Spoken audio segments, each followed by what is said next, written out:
Hello, my name is Gunner3772, and I hope you have your thinking cap on, because today is going to be highly educational. And you might be wondering, Gunner, I clicked on this video just to hear something and just rot my brain. I wanted to hear you just babble and say nonsense, but sorry, I'm doing this because I love you.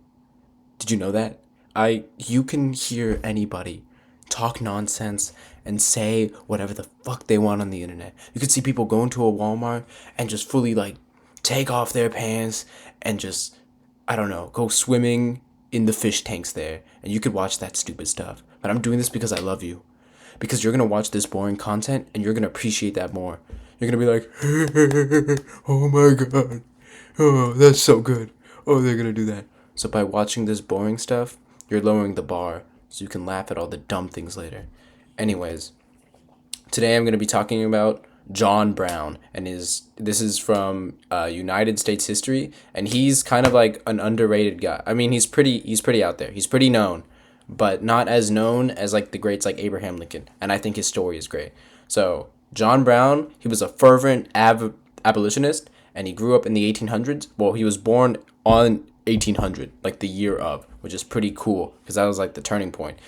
And what it, he was someone who believed slavery could only be ended through violent action.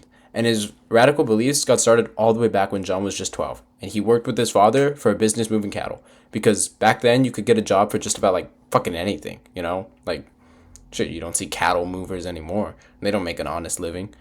You have to work at like, yeah, no, minimum wage is screwed right now. But anyways, you could do anything back then and just survive. He had like a like big mansion and like 10 kids, and he could support that by moving cattle. Put that in perspective when you go to your shift at Burger King.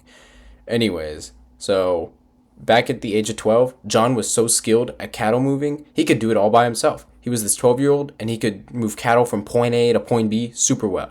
And he worked for this man who his father was friends with, and the man was like, "You know what, John?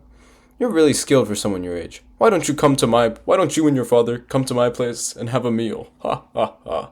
Whatever rich people did back then to their cattle movers, you know. Anyways, so John and his father went over to this man's house, and the man who owned the place, he had a young boy who was his slave, a small child just around John's age. And John befriended the young boy, and they started just playing however kids back in 1909 did, which was like eating bugs or riding cattle or some stupid shit.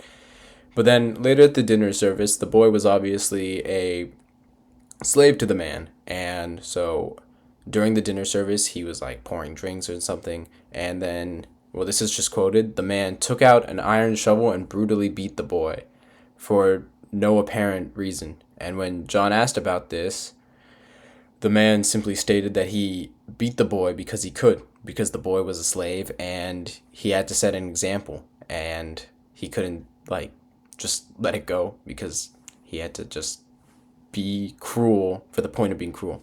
And John, as a young man, saw this, and he decided slavery was one of the most like evil, unbiblical things ever. He was a big like believer in the Christian religion. He would follow the Bible like religiously. He would really okay, that's where that term comes from. I sounded stupid there. But he would religiously follow the Bible, and he believed that it was his divine purpose to be on earth just to make sure that all men from all walks of life could live equally on the earth.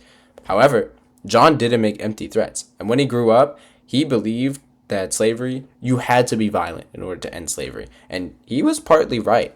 But that's a spoiler for the future. And he believed that it was these violent and radical steps that would eventually pave the way to creating a free country for all people in it. And so later, John joined the fight of Bleeding Kansas, and Bleeding Kansas was a territory dispute in which there was these small militia armies, so basically just like groups of people, and they would fight, and they were fighting to declare Kansas, which was like newly acquired land in the US, as either a slave state or a free state. And so John and his like cronies, not cronies, I don't know. It was just like John and some dudes. Some of them were his sons, you know. He had a lot of sons, but I'm not going to get into all that. He would just jump the ever living shit out of pro slave supporters, take their weapons, and give them to slaves on plantations. And then he would like guide them to freedom after they would like help him fight. And then it's because of this somewhat like successful strategy that John like he won a few of the fights he was in, but overall in Bleeding Kansas, unfortunately, the anti-slavery forces lost.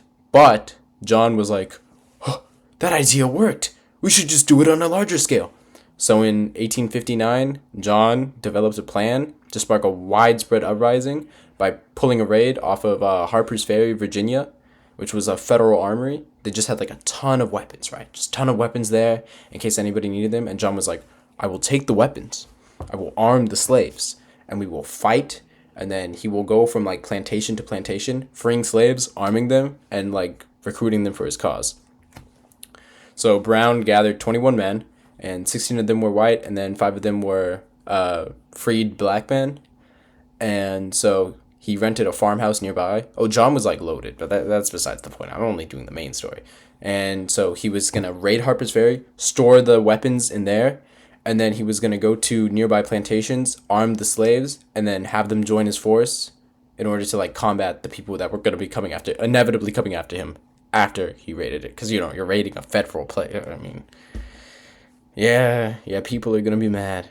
And then so at night, John and his men, they crossed the Potomac River into the town. They seized the federal armory, and they got all the rifles. And he was just like, oh, we did it, guys. And he took several hostages. One of them was even the great-grandnephew of George Washington, the OG, the GOAT, who was like, hey, guys, we shouldn't do slavery. But nobody listened to George Washington. I guess they did a lot, just not for that one. Because shit. Anyways, so he cut the telegraph lines to just prevent like any alarms from sounding and everything. And he was hoping that, or like he coordinated that, like, we're going to free these people and then they're going to join our force. However, he didn't stop to consider that what if they just didn't? So John was just kind of like locked in there and nobody else like really came to help. So he was like, guess we trapped it here. And then all of his, most of his men died. Unfortunately, they kind of got surrounded. And then federal forces were called in. And one of them was General Lee Harvey Oswald. And if you know anything about American history, it's that Lee Harvey Oswald is terrifying. He was one of the best generals at the time. It's like the equivalent of a coughing baby versus a hydrogen bomb. If you're like, get a notification and it says, Lee Harvey Oswald is outside of your door. And then he's saying, just come outside, man. I just want to talk. You're fucked. Don't do that. You get a little like pigeon message and it's just like, Lee Harvey Oswald would like to see you now. You're done. Don't even think about running or anything. Lee Harvey Oswald is there, okay? And now, so John Brown was eventually captured by the federal forces after they got him out of the armory. And he was like, man, I really thought that would work. It's just that people needed to help. Anyways, John on trial he was obviously guilty. However, his lawyer was just like, John, okay, listen, you're like kind of mentally unstable in terms of being in the 18th century, and everybody thinks you're a little crazy, sociopathic, and deranged. And he's like, you can use that to your advantage, John. You can plead like crazy, and you might not get a life sentence. And John heard this, and he was just like, who the fuck do you think I am? I'm John Walk 'em Down Brown, right? And he was just like, ain't nobody is gonna call me deranged for wanting to free the people of America and get rid of the sins of this land. And he kind of said that. I'm paraphrasing here. But he's just like, it is an insult to call me a mentally ill person when I fought for the freedom and liberation of my fellow man. And he was really cool. And then, so unfortunately, because of John Brown's like badassery, he was sentenced to a hanging in Virginia. And he didn't have any last words, except he did give somebody at his trial this slip of paper. And I'm going to paraphrase it. It was like, I was ignorant to believe that this country could change with limited bloodshed. He's referring to his own actions here, right? Because like he was deemed sociopathic, and he would just jump people who was like, they were pro-slavery, and in order to make a difference and in order to spread the message of like abolishing slavery, he would just jump them and free their slaves and help them become free. And he was just like, I'm sorry, I could not change it with limited bloodshed. However, the crimes of this guilty land will be purged with blood. And he's basically giving us foreshadowing that the Civil War is going to happen. Because, now we know the Civil War is going to happen. And, like, in perspective, compare this, what John Brown did to the Civil War. There was, like, over, like, 600,000 deaths in the Civil War. So John was right. He was just like, I was naive to think I could do it with just a few deaths. And so many more people had to die. And that was pretty badass of him to do. As well as he did like kind of, he acted as a martyr, his death, because now the people in the South, the communication wasn't there at the time, right? So they were like, the people in the South were like, oh my God, this guy's from the North. Everybody from the North is like this. They're all sociopaths and they're coming to free our slaves. So they were all scared of people from the North, and that caused like tensions to rise and eventually helped carry on to the start of the Civil War. So John did a lot of good, and yeah. So at least now we know John was right. And anyways, my name is Gunnar3772. This is very different from what I usually do. I just thought I wanted to talk about this because I was learning about it, and I was like, you know what? I want to research more about this, and I want to talk about it because I have freedom of speech and I could say whatever I want. I, John Walkham Down Brown will go down in history. And I came up with that myself. I'm so proud of saying John Walkham Down Brown because he was like low-key really badass. Anyways, my name is Gunu3772. I hope you enjoyed this like small lesson in history. Sorry for like me telling the story. I kind of stuttered and I kind of went around. But like, I hope you enjoyed. This is a little different from my usual content, but if you're here and this is your first time, I check it out.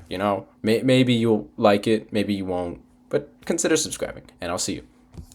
Jackass. John Walkham Down Brown.